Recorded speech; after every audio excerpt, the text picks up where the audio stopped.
नमस्ते छात्रों। आज हम कक्षा छठी की जो किताब है वसंत भाग 1, इस किताब में जो पांचवा पाठ है अक्षरों का महत्व, इस पाठ का अध्ययन करने वाले हैं। पिछले वीडियो में हमने इसके आधे हिस्से का अध्ययन किया था। आज हम बचे हुए आधे हिस्से का अध्ययन करेंगे। पिछले वीडियो में देखा था कि अक्षरों का महत्व क्या होता है। अक्षरों के बिना हम बातें नहीं कर सकते, अक्षरों के बिना हम लिख नहीं सकते, अक्षरों के बिना पुस्तकों का निर्माण नहीं हो सकता। तो अक्षरों का महत्व हमारे जीवन में बहुत ही बड़ा है। लेकिन ये देखते समय हमने देखा था कि दुनिया में अब तक करोड़ों पुस्तकों का निर्माण हुआ है, करोड़ों किताबें निर्माण हुई है, और वो किसके ज़रिए? अक्षरों के ज़रिए। आज समाचार पत्र का निर्माण होता है, मैगज़ीन का निर्माण होता है, पुस्तकों का निर्माण होता है, और इसके लिए किसकी आवश्यकता होती है? तो अक्षरों की आवश्यकता होती है। तो ये जो अक्षर है, इनका निर्माण बहुत पुराने साल में हुआ है, यानी कि जब धरती का निर्माण लगभग 5 अरब साल पुराना है, यानी कि 5 अरब साल पुराना ज़माने में धरती का निर्माण हुआ है। और उसके बाद जब आदमी, इंसान इस धरती पर निर्माण हुआ या उसने जन्म लिया, तो कब लिया? तो 5 लाख साल पहले। ओके, यानी कि धरती के निर्माण के बाद आदमी का इस धरती पर क्या हुआ? जन्म हुआ या उसका निर्माण हुआ, ऐसा माना जाता है। तो कोई 10,000 साल पहले आदमी ने क्या किया कि गांव बसाना शुरू किया, गांव में रहना शुरू किया, इकट्ठा रहना शुरू किया, और इसके इसीलिए उसने कई औजारों का निर्माण भी किया, जैसे पत्थरों के औजार बनाए, कांसे के औजार बनाए, तांबे के औजार बनाए, और उस औजारों का उपयोग अपने जीवन में वो करने लगा। अभी मानव के निर्माण का पहला जो काल होता है, उस काल को क्या कहा गया है? प्रागैतिहासिक काल कहा गया है। यानी कि इतिहास के पहले का काल जो है उसे प्रागैतिहासिक काल कहते हैं। जिस इस चित्र में आपको दिखाई देता है कि प्रागैतिहासिक काल, उस ज़माने में आदमी यानी कि किस प्रकार की आकृतियाँ की जाती थी, किसी प्रकार से बातचीत की जाती थी, अपने भाव संकेत किस प्रकार व्यक्त किए जाते थे। तो इसी प्रकार का चित्रों का निर्माण उस ज़माने में किया जाता था। उसके बाद हमने देखा कि काफ़ी सालों के बाद क्या हुआ? अक्षरों का निर्माण हुआ, अक्षरों की खोज हुई, अक्षरों की खोज की सिलसिला क्या हो गया? शुरू हुआ। और जब अक्षरों के खोज की सिलसिला शुरू हुआ तो मुश्किल से 6,000 साल पहले शुरू हुआ, ऐसा माना जाता है। तो केवल 6,000 साल पहले क्या हुआ है? अक्षरों की खोज हुई है, और तब से जाकर क्या हुआ? आदमी, इंसान अपने जो कुछ भाव संकेत है, भावनाएं है, या अपना इतिहास है, वो क्या करने लगा? अक्षरों के द्वारा लिख कर रखने लगा, या लिख कर रखने की कोशिश करने लगा। तो यहाँ तक हमने देखा था। आगे हमें देखना है कि अगले परिच्छेद में लेखक गुणाकर मूले हमें क्या बताना चाहते हैं। तो आगे हमें देखना है। तो प्रागैतिहासिक यानी कि हमने देखा कि उस समय आदमी क्या करता था? भाव संकेत के द्वारा अपने जो विचार है वो बताने की कोशिश करता था। अगले परिच्छेद में लेखक बताना चाहते हैं कि अक्षरों की खोज के साथ एक नए युग की शुरुआत हुई, और जब अक्षरों की खोज हुई, अक्षरों का निर्माण हुआ, तब एक नए युग की शुरुआत हुई, ऐसे माना जाता है। क्योंकि आदमी अपने विचार, अपने हिसाब किताब उन अक्षरों के जरिए क्या करने लगा? लिख कर रखने लगा, अपना इतिहास वो लिख कर रखने लगा। क्यों? क्योंकि जो कुछ जानकारी है वो जानकारी, हमारी जानकारी अगले आने वाली पीढ़ी को मिले, इसीलिए वो क्या करने लगा, अपने विचार, अपने हिसाब किताब, अपना इतिहास वो लिख कर रखने की कोशिश करने लगा। और इसी कारण एक नए युग की शुरुआत हुई ऐसे माना जाता है। तब से मानव को सभ्य कहा जाने लगा। क्या कहा जाने लगा? तो सभ्य, ऐसे मानव यानी इंसान को कहा जाने लगा। अभी सभ्य एक नया शब्द आया है यहाँ। कौन सा शब्द आया है? सभ्य, ये एक नया शब्द आया है। तो सभ्य यानी शिष्ट। सभ्य यानी शिष्ट, यानी कि मानव इंसान ये कैसे है? सभ्य है, शिष्ट है, ऐसे कहा जाने लगा, क्योंकि वह अपने विचार क्या करने लगा, अक्षरों के जरिए लिखकर रखने लगा। आगे आदमी ने जब से लिखना शुरू किया तब से इतिहास आरंभ हुआ। यानी कि जब से मानव ने, आदमी ने, इंसान ने अपना इतिहास लिखना शुरू किया तब से क्या हुआ, लिखना शुरू किया तब से इतिहास का आरंभ हुआ ऐसे कहा जाता है। उससे पहले, इतिहास के पहले कौन सा काल माना जाता है? तो प्रागैतिहासिक काल माना जाता है। और जब से आदमी ने लिखना शुरू किया तब से इतिहास का आरंभ हुआ ऐसे माना जाता है। किसी भी कौम या जाति, कौम मतलब जाति, कौम मतलब क्या? जाति। तो किसी भी कौम या देश का इतिहास तब से शुरू होता है जब से आदमी के लिखे हुए लेख मिलने लग जाते हैं। यानी क्या कहा जाता है कि किसी भी जाति का या देश का इतिहास है ना, हिस्ट्री कब शुरू होती है? जब उस जाति के बारे में या उस देश के बारे में कुछ लिखे हुए एविडेंस मिलते हैं, तब क्या हो जाता है, उसका इतिहास शुरू हो जाता है। इस प्रकार इतिहास को शुरू हुए मुश्किल से 6000 साल हुए हैं। तो इतिहास यानी हिस्ट्री को शुरू हुए कितने साल हुए हैं? 6000 साल हुए हैं। यानी कि इंसान का जन्म कब हुआ? 10,000 साल पहले हुआ, और उसके बाद 6000 साल में इतिहास का निर्माण हुआ, इतिहास की शुरुआत हुई ऐसे माना जाता है। उसके पहले का काल जो था, उस काल को क्या कहा जाता है? तो प्रागैतिहासिक काल, यानी इतिहास के पहले का काल, ऐसे उसे क्या किया जाता है, कहा जाता है। तो इसी प्रकार अक्षरों की खोज होने के कारण एक नए युग की शुरुआत हुई, क्योंकि उस युग से आदमी, इंसान, मानव अपने विचार, अपना हिसाब किताब, अपना इतिहास क्या करने लगा, लिख कर रखने लगा। और इसी कारण उस युग से इतिहास की शुरुआत हुई ऐसे माना जाता है। जैसे कि आपको इस चित्र में दिखाई देता हो कि जो अशोक के शिलालेख है, ये जो आपको चित्र दिखाई देता है ना, सम्राट अशोक का साम्राज्य आपने पढ़ा होगा, सुना होगा। तो उनके जो शिलालेख है, ये शिलालेख आपको दिखाई देता है और उस पर कुछ लिखा हुआ है। तो ये ब्राह्मी लिपि है। पहले पुराने ज़माने में अलग अलग लिपियाँ थी, उसमें से कौन सी लिपि है? तो ये ब्राह्मी लिपि है, और ब्राह्मी लिपि में ये शिलालेख है। यानी कि इसके आधार पर हम क्या कर सकते हैं कि उस ज़माने में कौन सा राजा था, किसने हमारे यहाँ राज्य किया है, किसी का इतिहास कौन सा है, इतिहास की शुरुआत कब हुई, ये इस शिलालेख के द्वारा हम क्या कर सकते हैं, पहचान सकते हैं, जान सकते हैं, या लिखकर रख सकते हैं। उसी की तरह ये चित्तौड़गढ़ दुर्ग है, वहाँ का ये शिलालेख है। यानी कि राजस्थान में चित्तौड़गढ़ जो है, उस गढ़ पर ये शिलालेख पाया जाता है। तो ये भी एक इतिहास के एविडेंस माना जाता है। और इसी के जरिए इतिहास की शुरुआत कब हुई, कौन सी सदी में हुई, कौन से साल में हुई, कौन से ईस्वी सन पूर्व में हुई, यह हम इसके जरिए क्या कर सकते हैं, बता सकते हैं। तो ये शिलालेख है दो। ऐसे कई शिलालेख पाए जाते हैं जिसके द्वारा हम क्या कर सकते हैं कि इतिहास की शुरुआत कब हुई, आदमी, मानव कब से लिखना शुरू किया है उसने, कब से अपने विचार व्यक्त करने लगा, यह हम इस शिलालेख के द्वारा बता सकते हैं।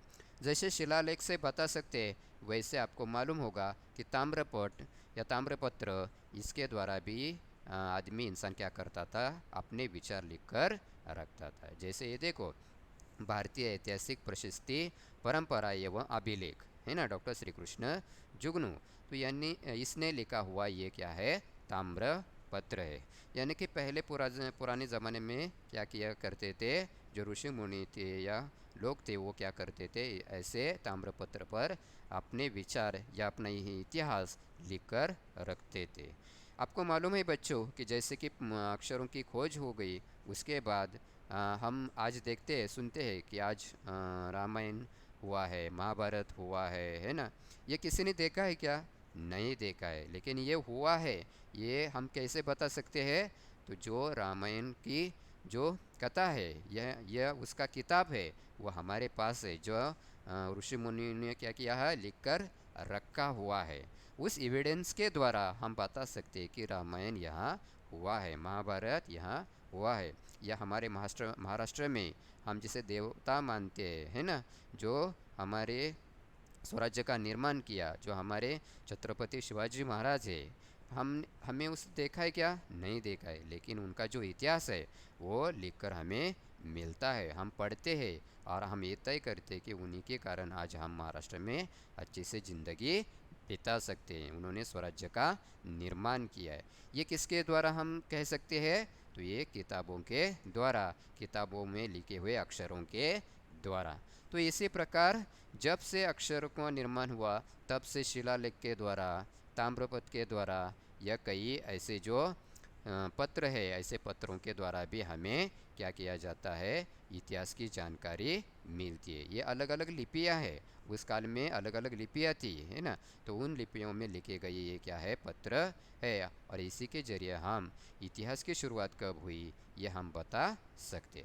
तो इसी प्रकार लेखक हमें यहाँ बताते हैं गुणाकर मूल्य कि जब से अक्षरों की शुरुआत हुई, तब से एक नए युग की शुरुआत हुई, क्योंकि आदमी, इंसान अपने विचार, अपने हिसाब किताब, अपना इतिहास क्या करने लगा, लिखकर रखने लगा। और जब से एक देश का इतिहास मिलता है, तो उस देश का निर्माण कब हुआ है, हम उस हिस्ट्री के द्वारा हम बता सकते हैं। और उसका पहले का काल जो होता है, उस काल को हम क्या कहते हैं? तो प्रागैतिहासिक काल कहते हैं। अगले परिच्छेद में लेखक क्या कहते हैं? तो अगले परिच्छेद में लेखक कहते हैं कि अंत में हम देखते हैं, है ना, वो कहते हैं, क्या कहते हैं कि अंत में हम देखते हैं कि यदि आदमी अक्षरों की खोज नहीं करता, तो आज हम इतिहास को न जान पाते। यानी कि यदि आज अक्षर नहीं होते, तो हम अच्छी तरह से अपने विचार बता सकते क्या? नहीं बता सकते। या हमें कुछ लिखना है तो लिख सकते क्या? नहीं लिख सकते, क्योंकि अक्षरों के कारण ही हम कुछ लिख पाते हैं, बोल पाते हैं या पढ़ सकते हैं। किसके कारण? अक्षरों के कारण। तो लेखक कहते हैं यदि अक्षरों का निर्माण नहीं होता, तो आदमी की जो ज़िंदगी है वो अच्छी तरह से नहीं बिता सकता, वो अपने विचार व्यक्त नहीं कर सकता, वो लिख कर नहीं रख सकता, जब अक्षरों का निर्माण नहीं होता तो। और इसी कारण हमारे जीवन में आज अक्षरों का बहुत ही बड़ा महत्व पाया जाता है। आगे लेखक कहते हैं कि हम यह न जान पाते कि पिछले कुछ हजार सालों में आदमी किस प्रकार रहता था। यानी कि पिछले कुछ हजार वर्ष में आदमी किस प्रकार रहता था, इंसान किस प्रकार रहता था, वो क्या क्या सोचता था, वो कौन कौन राजा हुए थे, या कौन कौन राजा हमारे यहाँ होकर गए हैं, किसने किसने हमारे यहाँ राज्य किया है, यह हम जानकारी प्राप्त नहीं कर सकते, क्योंकि यदि इन अक्षरों का निर्माण नहीं हो सकता। जैसे कि मैंने आपको पहले चित्र दिखाया था, है ना, ये जो शिलालेख है ये किसका है? अशोक का है शिलालेख है। तो जो अशोक, सम्राट अशोक है ना, ये राजा यहाँ या सम्राट होकर गए हैं, हम किसके जरिए बता सकते हैं?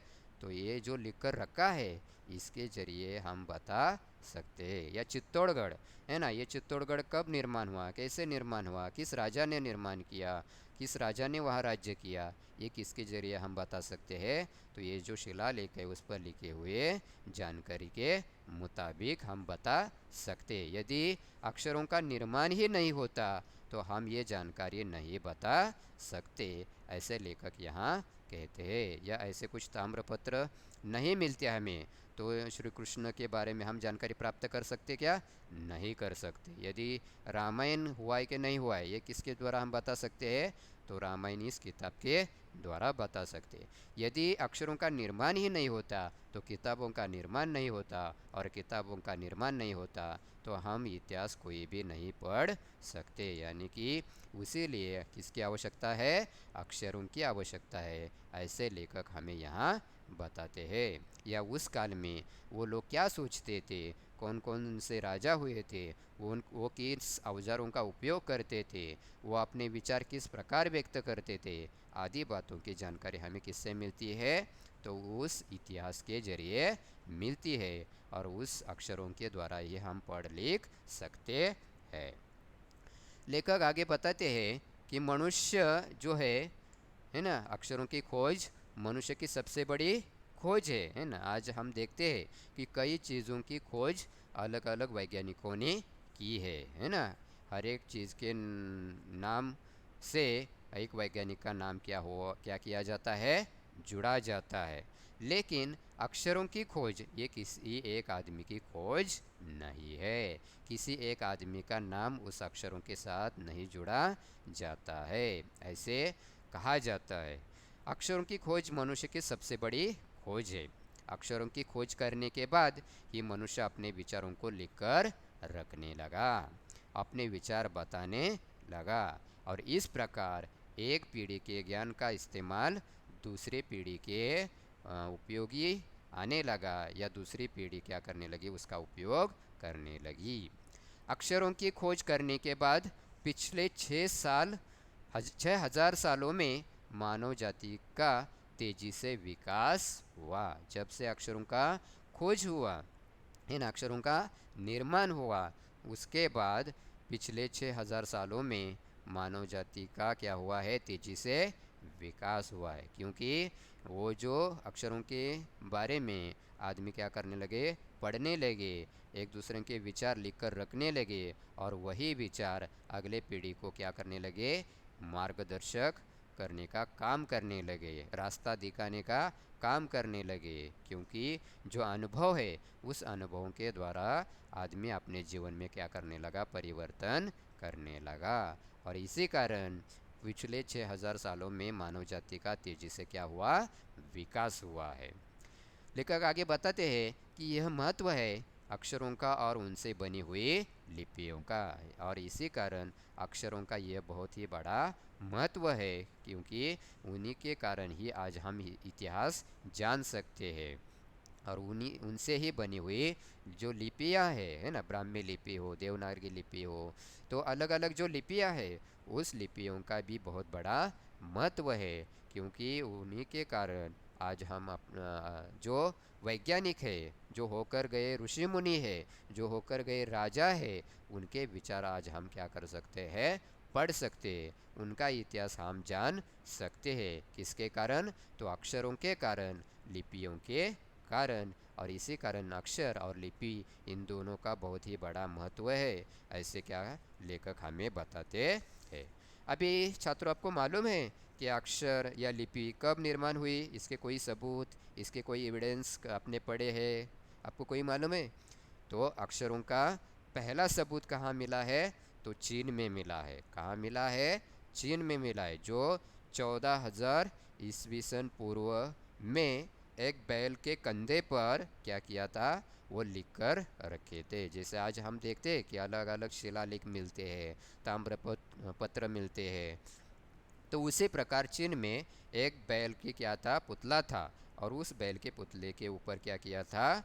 किसी ने लिख कर कुछ रखा था। जैसे पत्थर पर हम क्या करते हैं? छेनी हथौड़ों से उसे जो चाहे आकार दे सकते, उसी प्रकार उस पुतले पर क्या किया था? किसी ने उकेरा था या लिख कर रखा था। और वो सबूत चीन में 14,000 ईस्वी सन पूर्व में हमें वो मिला है। और कहा जाता है कि तब से अक्षरों की जानकारी है इंसान को होने लगी।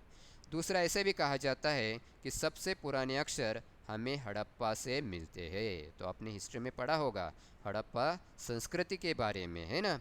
जो हड़प्पा संस्कृति, मोहनजोदड़ो संस्कृति है, उस संस्कृति में लोग रहते थे। वहाँ की जो गांव है वो दिखाया जाता है, वहाँ के कैसी प्रकार के घर थे, वहाँ के लोग किस प्रकार बातें करते थे। तो ये सबसे पुराने अक्षर हमें कहाँ मिलते हैं, तो हड़प्पा संस्कृति में मिलते हैं।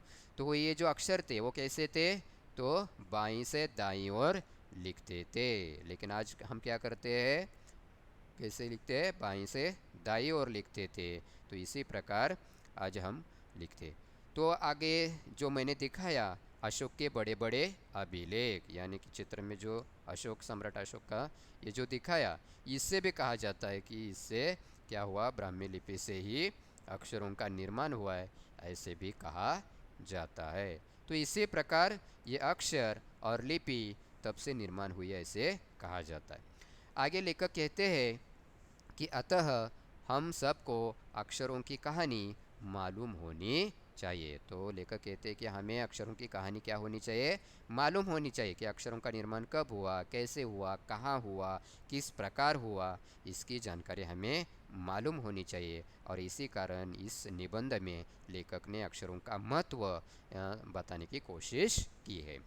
आज जिन अक्षरों को हम पढ़ते या लिखते हैं, वे कब बनाए गए, कहाँ बनाए और किसने बनाए, यह जानना जरूरी है भी। यानी कि आज जो हम अक्षर पढ़ते हैं, लिखते हैं, बोलते हैं जिन अक्षरों के द्वारा, वो अक्षर कहाँ निर्माण हुए, कैसे निर्माण हुए, किसने बनाए, इसकी जानकारी हमें होनी चाहिए। और इसीलिए गुनाकर मुले इन्होंने अक्षरों का महत्व इस पाठ के द्वारा हमें ये बताने की कोशिश की। तो छात्रों, इसी प्रकार अक्षरों का महत्व इस पाठ के जरिए गुनाकार मूल्य हमें अक्षरों का महत्व बताते हैं, और इसके साथ यही बताने की कोशिश करते हैं कि अक्षरों में आज क्या होता जा रहा है, परिवर्तन होता जा रहा है। तो आज हम हिंदी, अंग्रेजी, उर्दू ऐसी कई भाषाओं का क्या करते हैं, उपयोग करते हैं। हम उनका उपयोग बोलने के लिए करते हैं, पढ़ने के लिए करते हैं, लिखने के लिए करते हैं, लेकिन उसमें क्या है, अक्षर है, और अक्षरों से ही भाषा बनती है। अक्षरों के बिना भाषा बनती है क्या, नहीं। लेकिन उस भाषा का, उन अक्षरों का निर्माण कब हुआ, यह हमें मालूम होना चाहिए। तो ऐसे पुराने बहुत सारे किताबें पढ़कर हम अक्षरों की खोज कब हुई, ये भी हम प्राप्त कर, उसकी जानकारी हम प्राप्त कर सकते हैं। तो इसी प्रकार ये निबंध लेखक गुनाकार मूले इन्होंने लिखा हुआ है। आपको कोई आशंका हो तो आप कमेंट बॉक्स में लिख कर भेज सकते हो। तब तक के लिए धन्यवाद।